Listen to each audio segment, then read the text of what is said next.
Shalom, selamat malam. Saya Alberto Mubotosilidingu dengan NIM 2230047. Saya akan menjelaskan tugas dari etika Kristen dalam bisnis, yaitu yang pertama, jelaskan apakah sumber-sumber etika bisnis dari setiap agama. Sumber-sumber etika bisnis bervariasi di setiap agama. Misalnya dalam Kristen, etika bisnis seringkali didasarkan pada ajaran tentang cinta, kejujuran, dan pertanggungjawaban. Dalam Islam, prinsip-prinsip seperti keadilan, transparansi, dan menghindari riba memiliki peran penting dalam mengatur praktik bisnis. Hindu mengajarkan konsep karma dan dharma yang mempengaruhi bagaimana bisnis dijalankan, sementara dalam Buddha, konsep-konsep seperti kebaikan, kebijaksanaan, dan pengendalian diri memainkan peran besar dalam etika bisnis.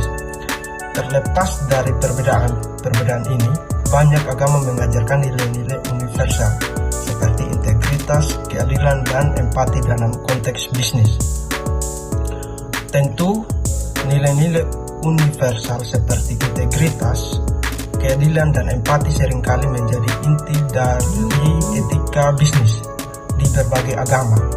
Mereka memberikan landasan moral bagi praktik bisnis yang bertanggung jawab dan berkelanjutan, dengan menekankan pentingnya memperlakukan orang lain dengan baik, menjaga kejujuran, dan mempertimbangkan dampak dari tindakan bisnis terhadap masyarakat dan lingkungan.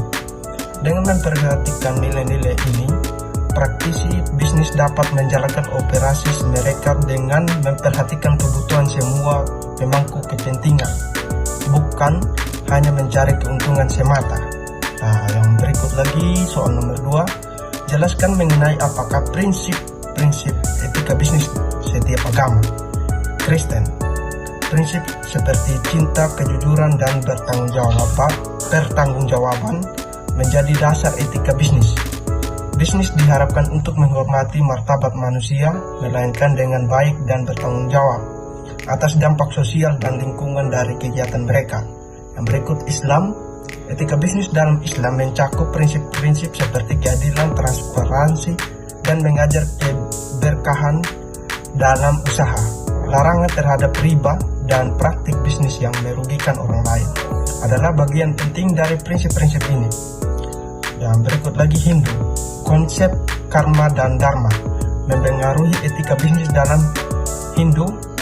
Bisnis diharapkan untuk dijalankan dengan memperhatikan efek karma yang dihasilkan oleh tindakan mereka, seperti serta mematuhi tugas-tugas dharma yang ditetapkan Buddha. Etika bisnis dalam Buddha menekankan nilai-nilai seperti kebaikan, kebijaksanaan, dan pengendalian diri. Bisnis diharapkan untuk memperhatikan kebutuhan orang lain, menghindari tindakan yang merugikan, dan mengembangkan kesadaran akan dampak dari tindakan mereka. Soal nomor 3, jelaskan tentang apa keunikan etika bisnis dari masing-masing agama. Setiap agama memiliki pandangan unik tentang etika bisnis yang tercermin dalam nilai-nilai dan ajaran mereka. Seperti contoh, Islam, prinsip utama adalah keadilan, transparansi, dan kepatuhan pada hukum agama. Riba, penjudian, dan praktik bisnis yang tidak jujur dikecam keras. Zakat juga ditekankan untuk membantu mereka yang kurang mampu. Kalau yang Kristen, etika bisnis Kristen sering menekankan pentingnya integritas, kejujuran, dan pelayanan kepada sesama. Konsep kerja keras dan tanggung jawab sosial juga ditekankan. Berikut Hindu. Etika bisnis Hindu mencakup konsep karma, di mana tindakan bisnis harus dilakukan dengan niat baik dan tanpa merugikan orang lain. Tanggung jawab sosial juga ditekankan melalui konsep dharma. Berikut lagi Buddha. Etika bisnis Buddha menekankan pentingnya kesadaran, keadilan, dan tindakan merugikan orang lain. konsep kebijaksanaan dan empati dalam berbisnis juga ditekankan. Sekian dari penjelasan saya. Saya ucapkan terima kasih dan shalom.